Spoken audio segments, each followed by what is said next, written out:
বলেছিলাম সত্তরের মুখে ছাই পড়ে, বলেছিলাম ভালোবাসার বংশ বৃদ্ধি হোক, বলেছিলাম অনন্ত সম্ভাবনার দিকে মুখ করে হাঁটার নাম জীবন যাপন, বলেছিলাম কাবিগুলো দুগ্ধবতী হোক, বলেছিলাম পৃথিবী হোক শস্য শালিনী, বলেছিলাম আকাশ মধুময়, বাতাস মধুময়।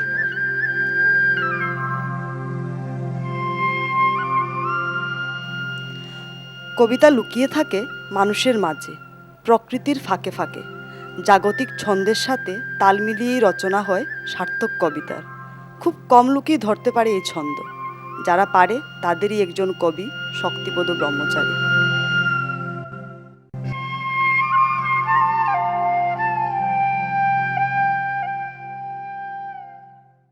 শক্তিপদ ব্রহ্মচারী প্রকৃতির কবি, রোম্যান্টিক কবি।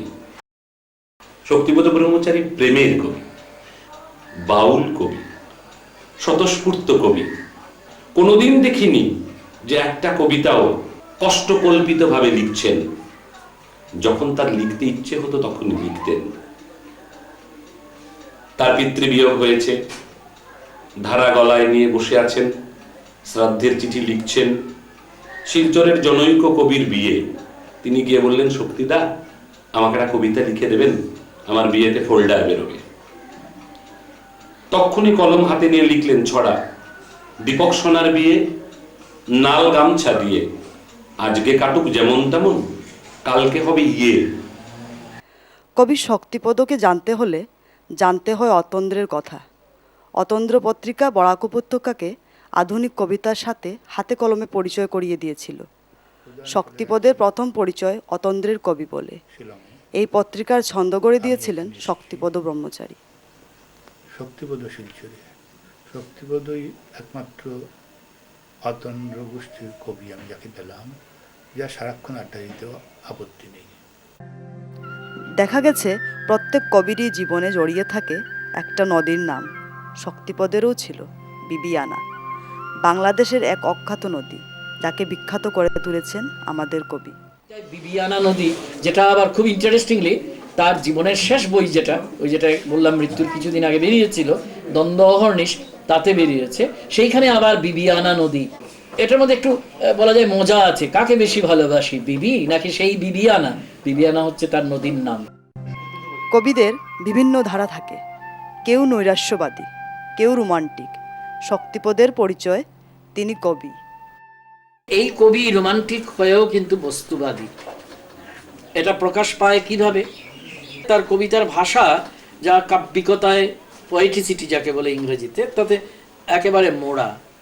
তাহলে এই ধরনের কবিতা যারা লেখেন তারা কিন্তু সাধারণত গদ্য ভাষা এড়িয়ে চলেন। কিন্তু আমাদের শক্তিপদ ব্রহ্মচারী, যাকে প্রোজেইক ল্যাঙ্গুয়েজ বলে আর কি তত্ত্বের ভাষায়, সেই গদ্য ভাষাতেও অনবদ্য কবিতা লিখে গেছেন।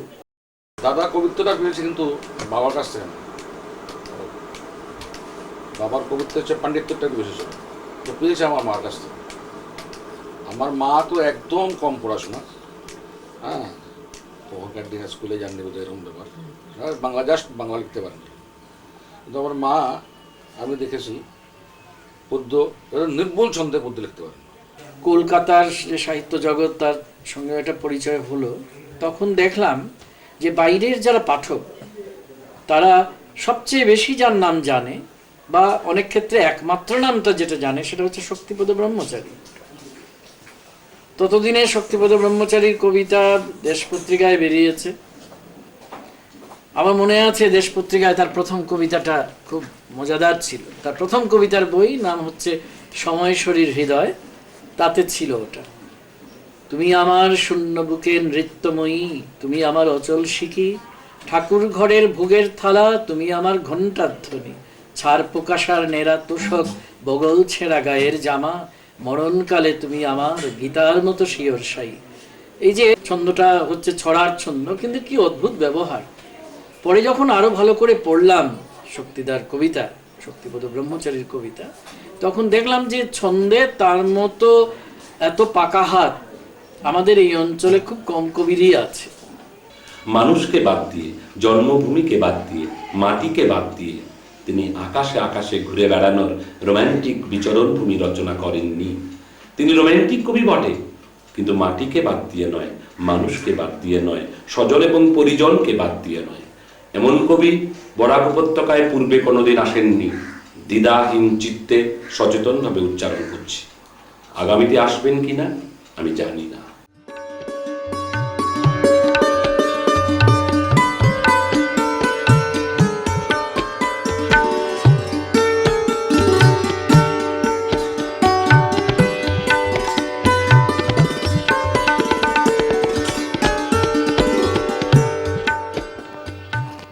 শুধু কবি নয়, বাংলা সাহিত্যের শিক্ষক হিসেবেও শক্তিপদ ব্রহ্মচারী ছিলেন একেবারে অনন্য। জেনারেল ক্লাসে শক্তিপদ ব্রহ্মচারী সেই কবি সুলভ ভাব নিয়ে তার অজান্তেই কখন যেন কোথায় হারিয়ে যেতেন, কোন সীমানার তীরে কথা বলে যাচ্ছেন, কিন্তু মনে হতো যে কথাগুলো যেন কেমন কেমন যেন শক্তিপদ ব্রহ্মচারীর কথা হয়ে উঠছে না। কিন্তু এই মানুষটিকেই যখন অনার্স ক্লাসে আমরা পেতাম, যখন হাসুলি বাকের উপকথা তারাশঙ্কর বন্দ্যোপাধ্যায়ের ধ্রুপদী উপন্যাস পড়াতেন, তখন মনে হতো এ কোন শক্তিপদ, এ অন্য এক শক্তিপদ। এত পড়াশুনো তারাশঙ্করের উপরে, বীরভূম এবং লাভপুরকে এতটা জানেন। আবার যখন জীবনানন্দ পড়াতেন, তখন মনে হতো যে জীবনানন্দ শক্তিপদ ব্রহ্মচারী ছাড়া কেউ পড়াতে পারবেন না কোনোদিন।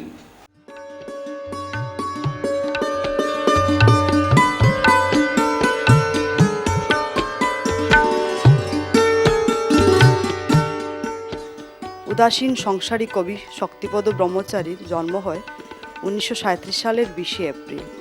জায়গাটা ছিল অবিভক্ত শ্রীহট্টের হবিগঞ্জ মহকুমার সুনাইতা গ্রাম।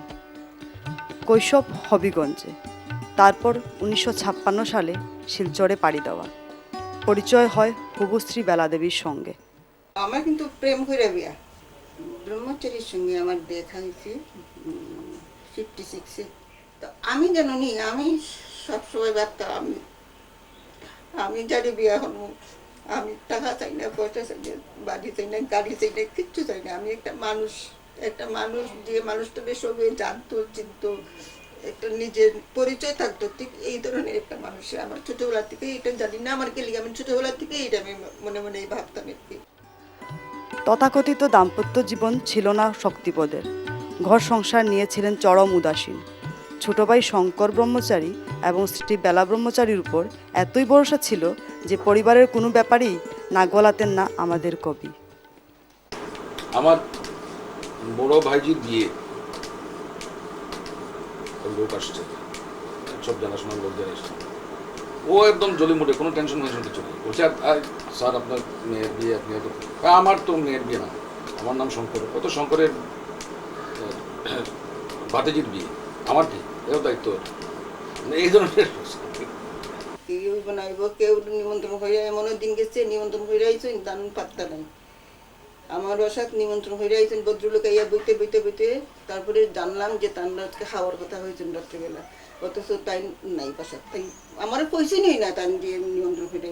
সব তো ভাই আছে বাইরে, বউ আছে ভিতরে, এইটাই তার সব সাংঘাতিক একটা বলের কি, তার একটা সাংঘাতিক মনের চোর যে আমার গোর সামলাইব বউ আর ভাই সামলাইব ভাই। প্রত্যেক পরিবারেই একজন অভিভাবকের ছত্রছায়ার দরকার হয়। শক্তিপদ ছিলেন তেমনই একজন অভিভাবক। আপাত উদাসীনতার আড়ালে লুকিয়ে থাকা তার অপার ভালোবাসাই বেঁধেছিল সমস্ত পরিবারকে। তোমার স্যার কি তো সংসারই কোনোদিনই না, বুঝছো, সংসারই কোনোদিনই না। তবে মা বাবার প্রতি শ্রদ্ধা, এটা মানে এর মধ্যেও দেখা গেছে কিভাবে শ্রদ্ধা তার মা বাবার প্রতি বা ভাই বোনদের কিরকম ভালোবাসতো। আমারই কিন্তু প্রথম দিনে হয়েছে, দেখো আমার তুমি যেভাবে মানুষের বিয়ের পরে মানুষের মেয়েরা অন্যখানে গেলে যেভাবে চায় সংসার করতো, সুখ সুবিধা এগুলো চায়, তুমি সুখ সুবিধা কতটুকু পাইবাই জানি না। তবে আমার মা বাবা কিন্তু খুব ভালো মানুষ। আর ছোট ভাই তো তুমি দেখতেছি কিরকম একটা ছোট্ট দেখো, তারা যেন কোনোদিন কোনো রকম তোমার কোনো ব্যাপারে যেন তারা কোনোদিন কষ্ট পায় না।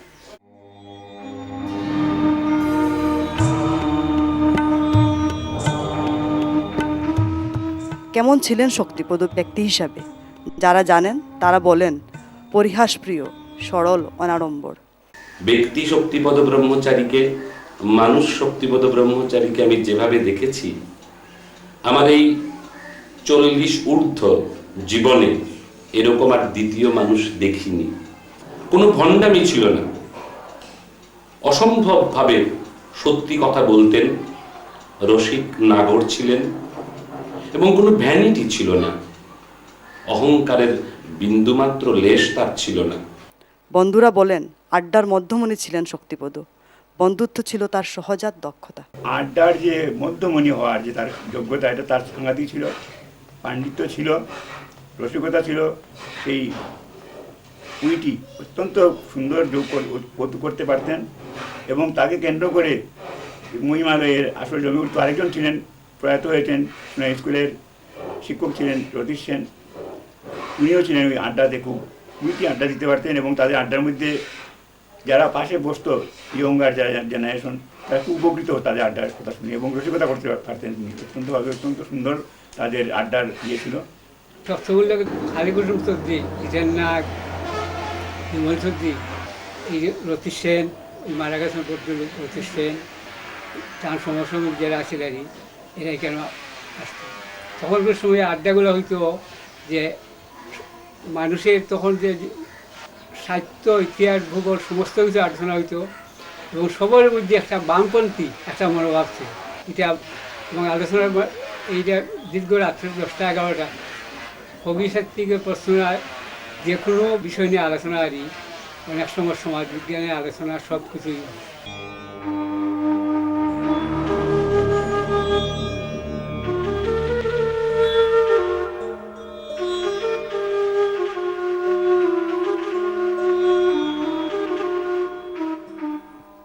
অনেকেরই মতে বরাকের শ্রেষ্ঠ কবি ছিলেন শক্তিপদ ব্রহ্মচারী। বরাক উপত্যকাকে সমস্ত বাংলা সাহিত্যের ভুবনের সাথে পরিচয় করিয়ে দেওয়ার ক্ষেত্রে শক্তিপদের কবিতা এখন পর্যন্ত সবচেয়ে উল্লেখযোগ্য ভূমিকা নিয়েছে। এমন কবিকে ভোলা যায় না, ভোলা উচিত নয়, আমরাও ভুলব না।